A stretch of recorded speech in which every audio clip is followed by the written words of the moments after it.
এরপর প্রশ্ন হলো, রোজা অবস্থায় ইনসুলিন গ্রহণ করা যাবে কি না?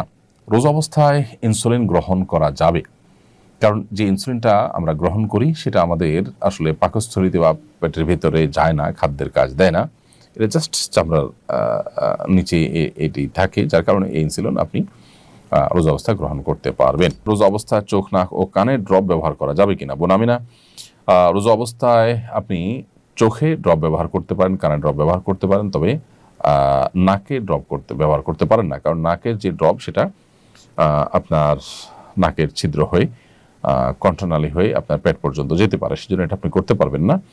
আর চোখ এবং কানের ড্রপ এটা আপনি ব্যবহার করতে পারবেন, কারণ বিশুদ্ধ মত অনুযায়ী, গবেষণা অনুযায়ী চোখ এবং কানে যে ড্রপ ব্যবহার করা হয়ে থাকে সেটা আমাদের পেটে যাওয়ার সম্ভাবনা একেবারেই ক্ষীণ।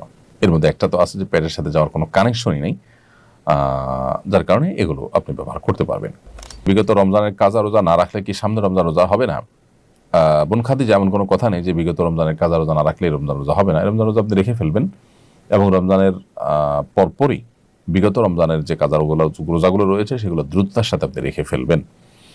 নাসরিন আক্তার সৌরভ, আপনি লিখেছেন কিভাবে মোবাইল ফোনের প্রতি আসক্তি কমানো যায়?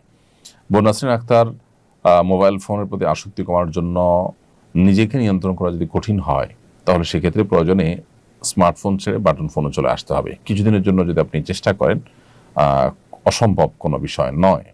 কিছু কিছু হয়তো অসুবিধা হবে, কিন্তু সেগুলো আপনি ওভারকাম করতে পারবেন। অনেকেই বলে রমজান মাসে নাকি মুর্দারা বাড়িতে আসে, এটা কতটুকু সত্য? রমজান মাসে মুর্দারা বাড়িতে আসে মর্মে যে কথা প্রচলিত আছে আমাদের সমাজে, সেটা একেবারেই ভুল এবং ভ্রান্ত কথা, এর কোনো বাস্তবতা নেই, নিছকই মন গড়া কথা। বিদায় এখান থেকে আমরা যথাসম্ভব মন গড়া কথা থেকে আমরা বিরত থাকার চেষ্টা করব।